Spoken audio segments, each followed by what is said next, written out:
Hi friends, today I am going to set up a planted tank with DIY substrate. So this is the substrate I have. Now let me just cut it open so that I can pour the substrate into the tank.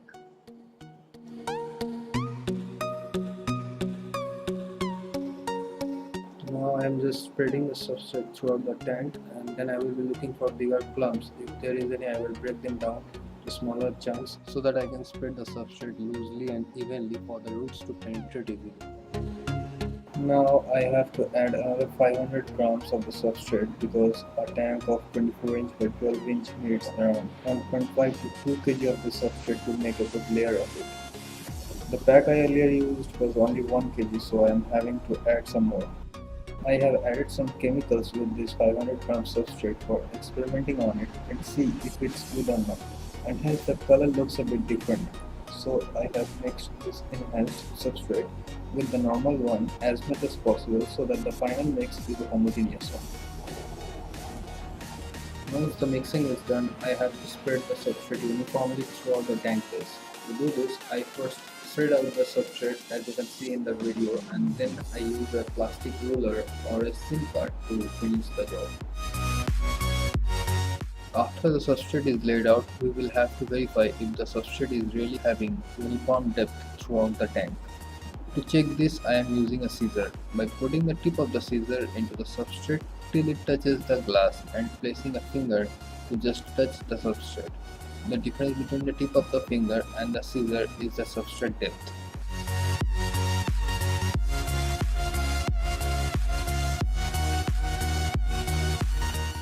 Using this process, I inspect the depth of the substrate throughout the tank and even out the differences.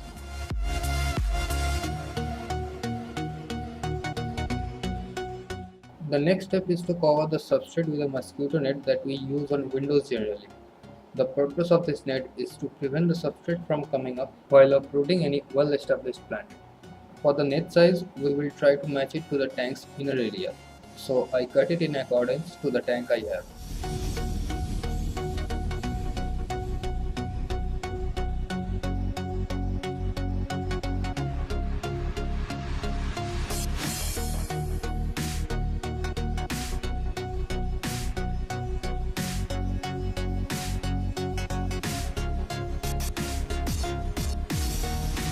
Now as you can see, the net is nearly a perfect fit. And even if it's not a perfect fit, there is no need to worry as we generally don't plant the plants to the extreme outer sides. So we will now go ahead to secure the net in place. To do this, I am using a small stone at first to hold the net down. Then I use the capping substrate to secure it. In this case, I am using coarse sand as a capping substrate, which I have washed earlier. The same process can be applied while using sand gravel. Once I have secured the net in place, I will then put more sand to make the capping as desired. For this tank, I want to keep a slope from back to the front.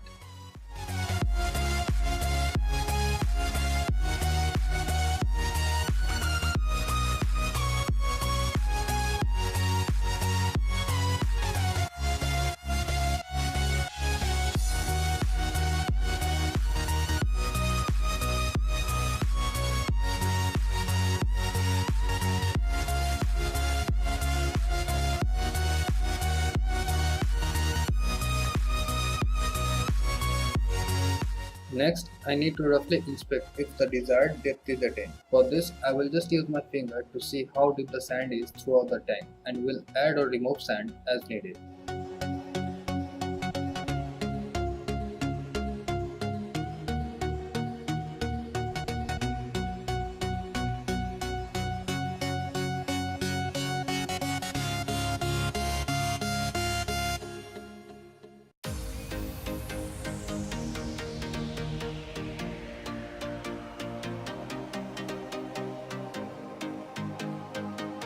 Since I am happy with the amount of sand I have used, so I now need to add some water to eliminate the air pockets within the sand bed I just made.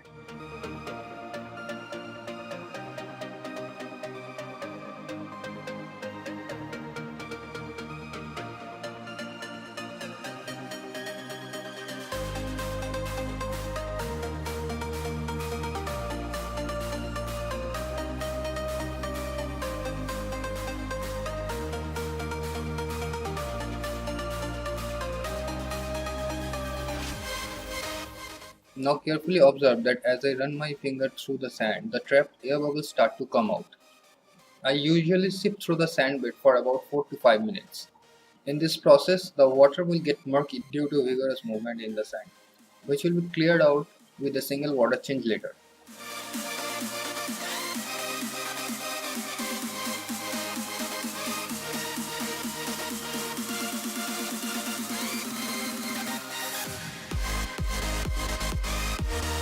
Please note the claw-like structure I made with which I sift through the sand for faster results.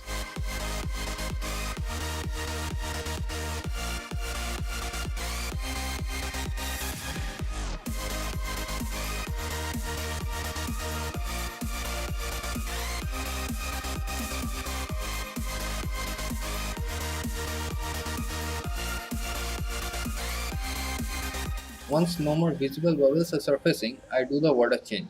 Since the water level is low, so smaller mugs can be really helpful, hence I made one by cutting a commercial water bottle.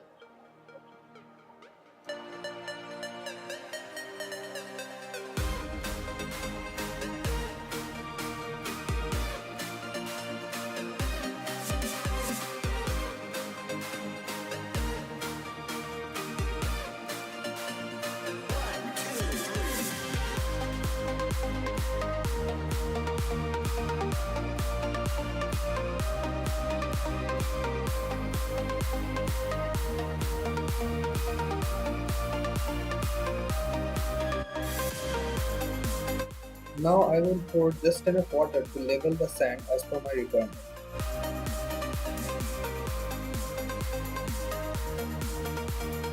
Also, you can see that there is no more air bubbles coming out from the sand bed, which is good.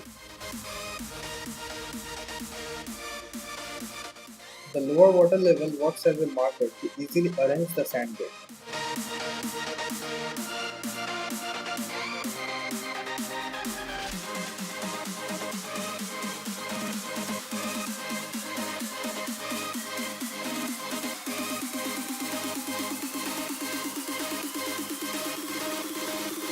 Then I use a forceps to check the depth of the sand bed before adding more water.